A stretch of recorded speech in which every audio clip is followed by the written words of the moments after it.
What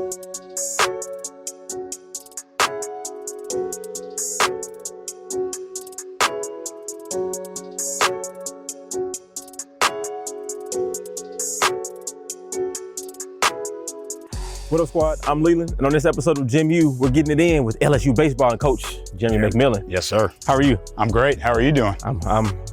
I'm good. I'm feeling good. It's an early morning, so what can we expect today? Well, don't try to kill me, please. Yeah, big thing today is we want to take you through the life of kind of what an LSU baseball player goes through, and so the big points that we'll highlight as we take you through some things today will be more on the assessment side of things, but we also want to get you tuned in with some of the developmental pieces and some of the technology pieces that go along with that we try to implement and put around our players so that we can keep them healthy and drive their performance at the same time. What we put you in right there is the catapult system. So the big thing for me is it allows us to look at what does the game look like? So what does practice need to look like to prepare us for the game?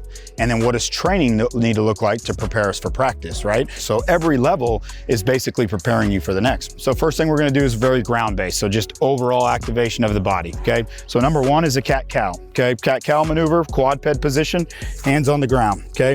So I wanna control myself going down into extension. Head comes up. As I come out of that, I want to push the ground away, expand my upper back. Good. So come back down into it. Feel your pelvis tilting. Good. That's about right there. Good. Blow out as you come back up into this. Expand the upper back. Very nice. Okay.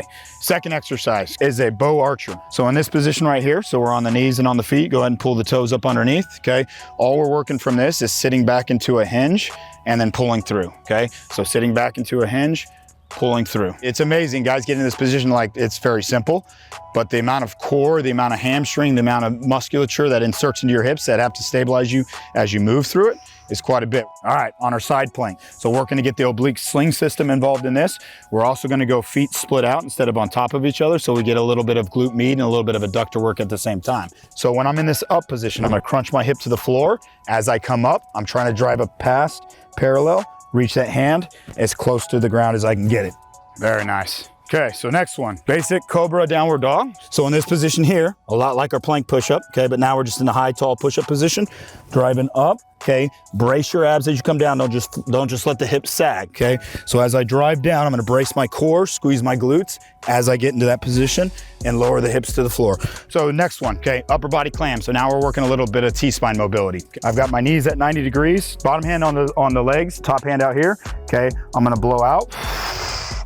Follow my hand with my eyes. I'm trying to get my shoulder and my hand to the ground at the same time. All right, so now we're at hip 90-90. So the only thing I'm gonna change right here is move you to this position right here, okay? So now, what I'm gonna do is I'm gonna block you off a little bit, okay? The reason I'm gonna block you off is a lot of times when I get guys to go into some hip work, see how your hip's wanting to go backwards, you're trying to move through your hip instead of just using this hip joint to get external rotation, okay? So one of the things we talked about is working on those hips a little bit, right? So I'm blocking you off right here. So now I want you to keep your heels together. I want you to drive your knees back to me as far as you can. Once you get to there, now I want you thinking about this guy right here. Try to squeeze and get a little bit more, a little bit more, a little bit more. You might get a cramp. Good, relax and go back down. Okay, come back up. Good, get to end range, okay? Now try to squeeze, get your knee to my hand if you can. Push, push, push, push, push, push, push, push, push. Good, relax, okay? All right, you thought that one was tough, okay? So now we're gonna work on internal rotation, okay? Knee is gonna stay right there. So part of this drill is being able to keep your knee centered right there. From there, you're gonna try to drive this guy up as far as you can, get to that end range, take a breath, and then try to push for a little bit more. Good, don't push into me though. Okay, you'd be knocking over that foam roller. Good, now coming back down. Okay, coming to my hand. Good. So this is mobility, okay? Good, relax. Now try to get away from my fingers. Nice, good job. Good, relax. Okay, perfect. All right, let's go ahead and pop you up. Okay, all right, so moving into a little bit of our dynamic stuff. So on our A series, okay, what you're thinking about is toe up. The biggest thing is that these drills are not how fast you can go, but it's about good control, big separation, okay? So we talk about the ability to run, okay? It's the ability to separate the thighs, okay? So as we do these, okay, the biggest thing is I want, okay, good arm action, really working on that toe staying up, and we'll just go all the way out to that red cone. Good, good, keep working on that toe up. Very nice. So second one, okay, is going to be an A skip, okay? So as we go through this, okay,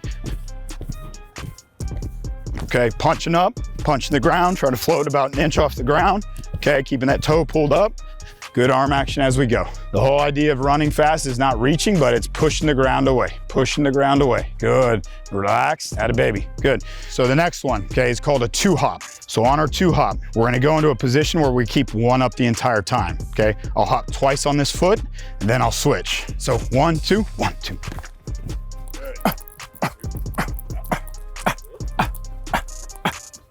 Rhythm, really nice.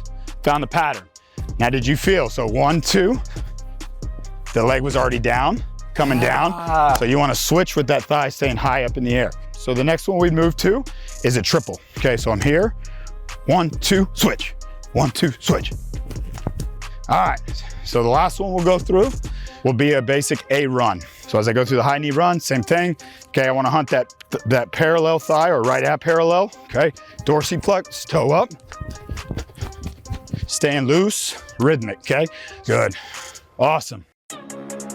So the whole idea of what we're gonna do with you today on the force plate, we'll do 2 different jumps, okay? So the first one being a counter movement jump, second one being a squat jump. The reason we'll do the squat jump is because what we wanna do is get a difference between the counter movement jump and the squat jump. So that difference right there tells us, do you lean more towards a force dominant athlete or do you lean more towards a basically elastic tendon-based athlete, right? So we're looking at the ratio, we're looking at the percent on that, so we can use that to kind of drive our programming and influence our programming as well. So first thing we'll do is we'll get this set up and ready for you to go. Hands will stay on hips the entire time, no rocking, no heels up. Literally, you're gonna squat down, boom, jump, come back down, land, stand back up. This will flash green and I'll tell you when, then you'll go into a second jump, okay? When you're ready.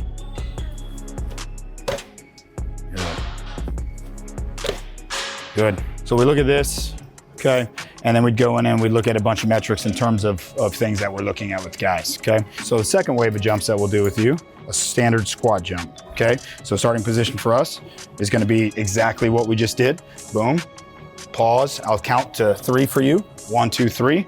And then when I get to 3, you're gonna jump. Okay, so now what we're doing basically by getting you down in that position and not allowing you to move is now we've taken out the tendon. Now we've taken out that stretch reflex. So now we're seeing what you're capable of doing with just force production. Basically on this isometric, it's a maximal isometric, right? So we're looking at shin angle, we're looking at proper spot on the front foot, okay? And then once I give you that countdown, you're gonna drive into that rack, okay? What I want you to do is get up on the ball of the foot, like let's actually crank into this, bend this guy right there. So good shin angle right there. Bring this foot up a little bit right there, okay? Good, okay. So now, again, I'm gonna give you a 3, 2, 1 countdown, okay? And then as you go into it, don't just jar into it, build up tension. Once we get to that 1, 2, 3, you'll drive into the rack, okay? 3, 2, 1, build up tension. 3, 2, 1, 1, 2, 3. Good, relax. All right, so second one, projection. So on this drill right here, okay, we'll start with the foot underneath the band, hands on the bar. This is just for support. Again, we want to get into that good positive shin angle. And then from there, I'm getting good projection through my front foot as I switch and drive my opposite knee up into that good position right there. Toe dorsiflexed, okay? Looking to hunt that 45-degree angle right there. So the next one we're gonna do is a snap down to broad jumps. Where is that translating into in game? So for us, it's when you take off out of the batter's box. It's when you're stealing a base. It's when you have to react to a ball in the outfield, really working on that first 0 to 5, 0 to 10 yards. So go ahead and step into this strap and it's just gonna sit around your waist, okay? So go ahead and walk out so you have tension on it so it doesn't go anywhere. As soon as your ball of the foot hits the ground, going into a broad jump and then you'll walk backwards. Good, not bad, all right. So Coach, you have a great track record of putting guys, you know, in the next stage, next level. What is something that the big leaguers have just kind of naturally that you kind of have noticed in the weight room? I would say the biggest thing is they're not always the strongest guys. They're not always the fastest guys, but they're the guys that learn. They're the guys that adapt. They're the guys that change and are able to have awareness to change to the game, changing to the pitching that they're seeing, changing to the batters that are changing, right? And I would say the one thing that's pretty common, almost to a fault, they're very routine oriented, like we talked about earlier. They dominate the basics at a really high level. So now finally to the main part that matters more than any part of it. So everything to this point has been leading up to getting you prepared to go into the acceleration session. What we would do is you would do 2 5-yard sprints with about a 60 to 70% velocity decrement over 5 yards, okay? We would run 2 of those and then we'd follow that up with 1 unresisted 15-yard sprint. and we would do anywhere from 2 to 4 rounds of that. So we'll run a 5-yard sprint, basically using this chain harness. We'll step into the harness. It just sits around our waist. And then our 15-yard sprint will go in the timing gates. And then it's a 15-yard sprint through the second set of timing gates. Okay, so from this position right here, we want to have a good positive shin angle. So as you get ready to go, you're going to slightly fall into it and then take off, okay? And again, as you fall into it and take off, what I want you to think about is pushing. Fall over your front knee and then project out just like that angle. Good, push, push, push, good. There you go. So typically team sport athletes are hitting max velocity somewhere around 20 yards, right? Some of the better ones can accelerate a little bit longer.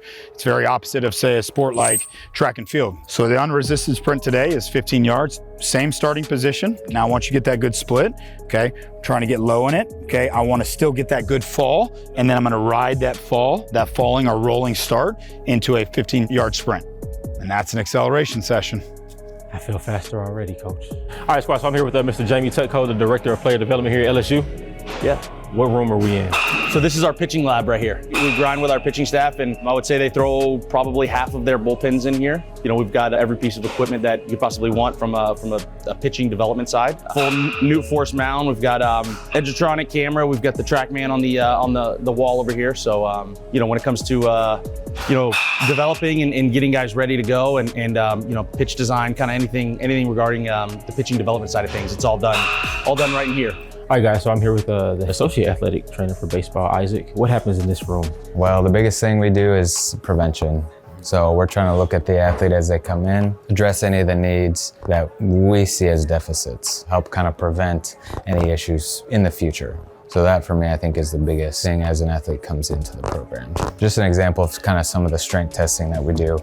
We use the VALD. It's a good measure of fatigue in our athletes. So if a pitcher comes in and they have fatigue and extra rotation, that for us is a big deal. We'll also do some range of motion testing.